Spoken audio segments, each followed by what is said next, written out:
अगर आपने पिछले 5-7 साल में एक से अधिक बार एंटीबायोटिक दवा ली है तो आप इस वीडियो को अंत तक देखिए। और अगर आपने छोटे बच्चे को बिना बड़ी बीमारी के एंटीबायोटिक्स दी हैं तो इसे 2 बार देखिए, ताकि आप भविष्य में उसे एंटीबायोटिक दवा देने से पहले 2 बार सोचें। अगर आप उनमें से हैं जिन्हें डॉक्टर ने कभी एंटीबायोटिक लेने की सलाह दी और आपका गला ठीक हो गया, अब जब भी गला खराब होता है आप वो दवा घटक लेते हैं, मैं तो कहूँगा कि वीडियो देखें या ना देखें, इस तरह के बेहद खतरनाक काम तुरंत बंद कर दें। स्वास्थ्य मंत्रालय ने हाल में डॉक्टर्स के नाम एक सलाह जारी की है कि जब वो मरीज को एंटीबायोटिक दवा प्रेस्क्राइब करें तो उसका कारण भी लिखें। साथ में फार्मेसीज को भी कहा है कि बिना प्रेस्क्रिप्शन के एंटीबायोटिक दवाएं न बेचें। डॉक्टर्स और फार्मेसी एसोसिएशंस के नाम जारी की गई इस एडवाइजरी में ध्यान दिलाया गया है कि अनाप शनाप एंटीबायोटिक दवाएं देने की वजह से एक तो प्रचलन में जो दवाएं हैं उनका जीवाणुओं पर असर होना कम हो गया है। इससे या तो रोग ठीक नहीं हो पाते या उन्हें ठीक होने में बहुत समय लग जाता है। और जो दूसरी बड़ी बात इस एडवाइजरी में कही गई है वो ये कि जो नई दवाएं ईजाद होती हैं वो बहुत महंगी होती हैं और लाखों लोग इन्हें ले ही नहीं पाते, और नई दवाओं के बनाने की रफ्तार भी बहुत कम है। इसलिए विश्व में हर साल लाखों लोग एंटीबायोटिक के अनुचित इस्तेमाल की वजह से जान गंवा रहे हैं। लेकिन अचानक ऐसा क्या हो गया कि इस तरह की एडवाइजरी जारी करनी पड़ी? ये आम बात है कि सर्जरी से हो सकने वाले इन्फेक्शन को रोकने के लिए या सेकेंडरी इन्फेक्शन रोकने के नाम पर या अन्यथा भी अस्पतालों में मरीजों को बहुत अधिक मात्रा में एंटीबायोटिक दवाएं दी जाती हैं। देश भर में की गई एक हालिया सर्वे में 12,000 से अधिक मरीजों के अध्ययन से पता लगा है कि अस्पतालों के लगभग सारे मरीजों को एंटीबायोटिक बिना लैब परीक्षण के या परीक्षण की रिपोर्ट आने से पहले दे दिए जाते हैं। इतने रोगियों में से केवल 6% रोगियों को ही सही आकलन के बाद और सही एंटीबायोटिक दिए गए। अब सोचिए, 100 में से 94 लोगों को गलत एंटीबायोटिक दिए जा रहे हैं हॉस्पिटल्स द्वारा। आधे से अधिक मरीजों को एंटीबायोटिक रोग को खत्म करने के लिए नहीं बल्कि रोग रोकने के नाम पर दिए गए। कुछ मामलों में तो ऐसे एंटीबायोटिक दे दिए गए जिन्हें देना उचित था ही नहीं। कुछ अस्पतालों का तो ये हाल देखा गया कि उनके सारे मरीजों को अन्य दवाओं के साथ एंटीबायोटिक जरूर दिए जाते रहे। एंटीबायोटिक्स का पूरा कोर्स नहीं करने और गलत एंटीबायोटिक दवाओं का इस्तेमाल एक बड़ा कारण है कि ऐसे जीवाणु पैदा होने लग गए हैं जिन पर किसी भी एंटीबायोटिक दवा का असर ही नहीं होता। इन्हें सुपरबग कहा जाता है। इनका इलाज बहुत लंबा और खर्चीला होता है और अगर ये अधिक फैल गए तो इनसे महामारी भी हो सकती है।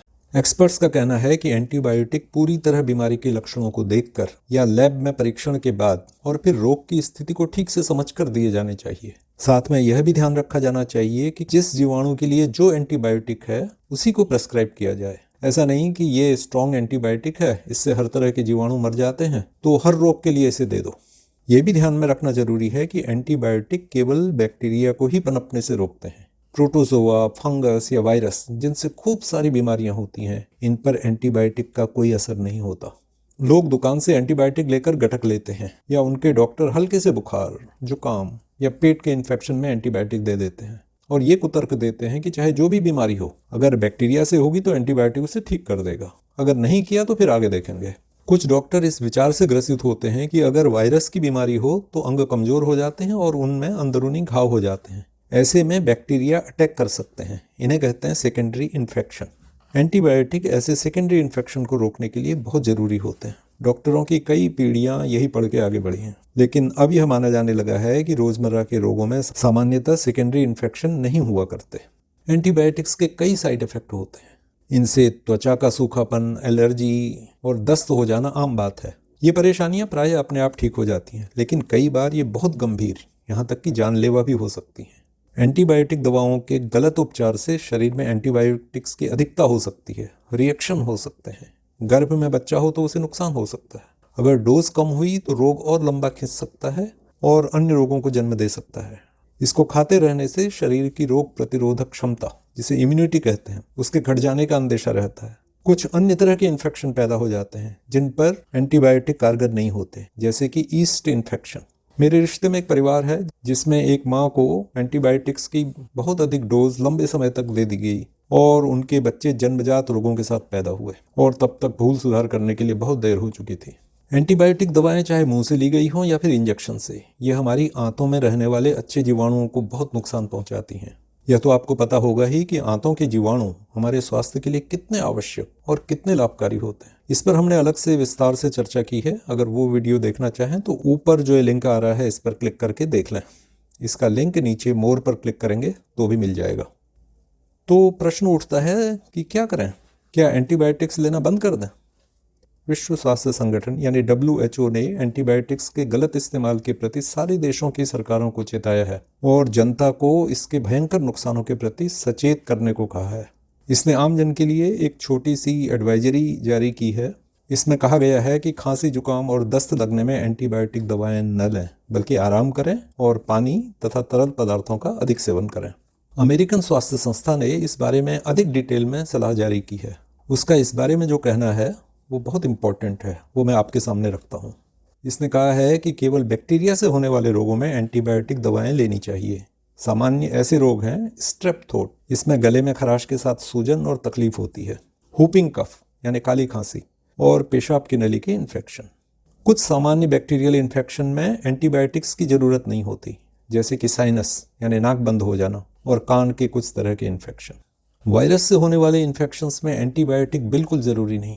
सामान्य सर्दी, जुकाम, गला खराब होना, इनके अधिकतर मामले, फ्लू, ब्रोंकाइटिस जिसमें गला बैठ जाता है और छाती में बलगम जमा हो जाता है, ये सामान्यतः वायरस से होने वाले रोग होते हैं।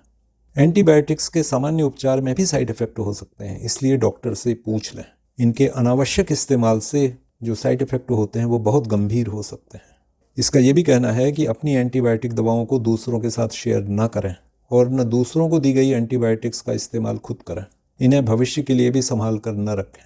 आप सामान्य इन्फेक्शन से बचे रह सकते हैं अगर आप अपने हाथ साफ रखें, गंदे हाथ से आँख, नाक, मुंह को न छुएं, बीमार व्यक्ति के संपर्क में आने से बचें, अपना मुंह और नाक ढके रखें और बीमार पड़ ही जाएं तो आराम करें। डॉक्टर को एंटीबायोटिक देने के लिए प्रेरित न करें। ये देखा गया है कि जब मरीज किसी भी कीमत पर तुरंत ठीक होने के लिए बेचैन दिखता है और डॉक्टर को खुद बताने लगता है कि उसे ये एंटीबायोटिक सूट करती है, तो जो सामान्य मेडिकल प्रैक्टिशनर होते हैं वो उसकी बातों से प्रभावित हो जाते हैं। इन सलाहों के साथ मैं एक और सावधानी जोड़ देता हूँ। अगर आपका या आपके बच्चे का डॉक्टर, जिसे आप हमेशा कंसल्ट करते रहते हैं, वो एंटीबायोटिक खिलाता रहता है तो आगे के लिए सावधान हो जाएं। आज की वीडियो में बस इतना ही। आशा है आपको हमारे वीडियो देखकर स्वास्थ्य के बारे में धारणाओं और दावों को परखने और सही निर्णय लेने में मदद मिलती होगी। अगर हाँ तो चैनल को सब्सक्राइब कर लें, आपको नई वीडियो दिखते रहेंगे, और इसे अपने संबंधियों और साथियों से भी शेयर करें ताकि उन्हें भी इसका लाभ मिले। नमस्कार।